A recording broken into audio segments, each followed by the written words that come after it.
Hello hello বন্ধুরা, আজকে রাত্রে চিকেন চাপ হবে, তার জন্য চিকেনটা ম্যারিনেট করে রাখা হচ্ছে। এখানে কি কি দিয়েছি আমি বলে দিচ্ছি। এখানে ফার্স্টেই আমি টক দই আর লেবু, নুন, গোলমরিচের গুঁড়ো আর তার সাথে আদা বাটা, রসুন বাটা, পেঁয়াজ বাটা, কাঁচা লঙ্কা বাটা, ধনে পাতা কুচি, একটু বিরিয়ানির মশলা দিয়েছি, সামান্য, না দিলেও চলে, তোমরা যদি চাও চিকেন মশলাও দিতে পারো। তার সাথে দিয়েছি সস, তার সাথে দিয়েছি হচ্ছে আর যেন কি দিলাম, দাঁড়া বিরিয়ানি মশলা দিয়েছি, গরম মশলার গুঁড়ো দিলাম, নুন, হলুদ, লঙ্কার গুঁড়ো, সব এই সমস্তগুলো দিয়েছি, কাজু বাদাম, পোস্ত বাটা সব দিয়েছি। এবার এটাকে ম্যারিনেট হবে। এই যে ম্যারিনেট হয়ে গেল, এবার এটাকে ঢেকে রাখবো 3-4 ঘন্টা। তারপরে আমি এই চিকেন চাপটা তৈরি করব। আর এর মধ্যে আরও দুটো জিনিস দেওয়া হয়েছে, তখন আমি বলতে ভুলে গেছিলাম একটু আগে। এর মধ্যে 2 চামচ ঘিও দিয়েছি, আর তার সাথে একটু 1 ঢাকনা গোলাপ জলও দিয়েছি, এটা আমি বলতে ভুলে গেছিলাম। তো 3-4 ঘন্টা হয়ে গেছে ম্যারিনেট করা চিকেনটা, সন্ধ্যেও হয়ে গেছে। রাতের খাবারের জন্য এটা রেডি করছি।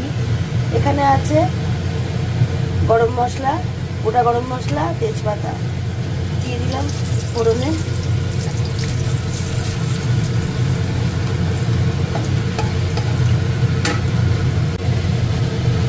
তার সাথে একটা গোটা শুকনো লঙ্কাও দিয়ে দিলাম ফোড়নে।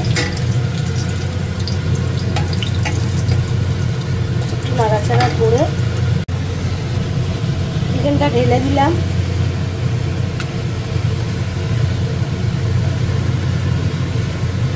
এবার এটা আস্তে আস্তে আস্তে আস্তে করে কষাবো।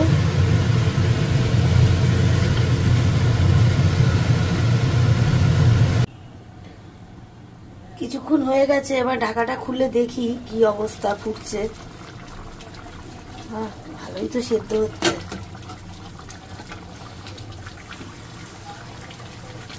একটু নাড়িয়ে দিই, দিয়ে আবার ঢাকা দিয়ে দিই।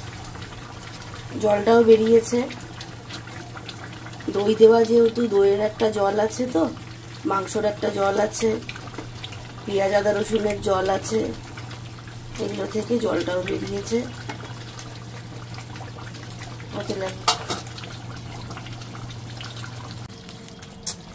ভিডিও শুরু হয়ে গেছে, লোকে দেখুক, এবার তুমি এগুলো পাগলামি করতে এসছো।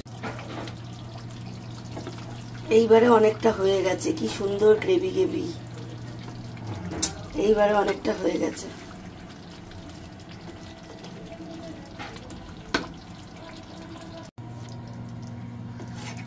আমার চিকেন চাপ রেডি।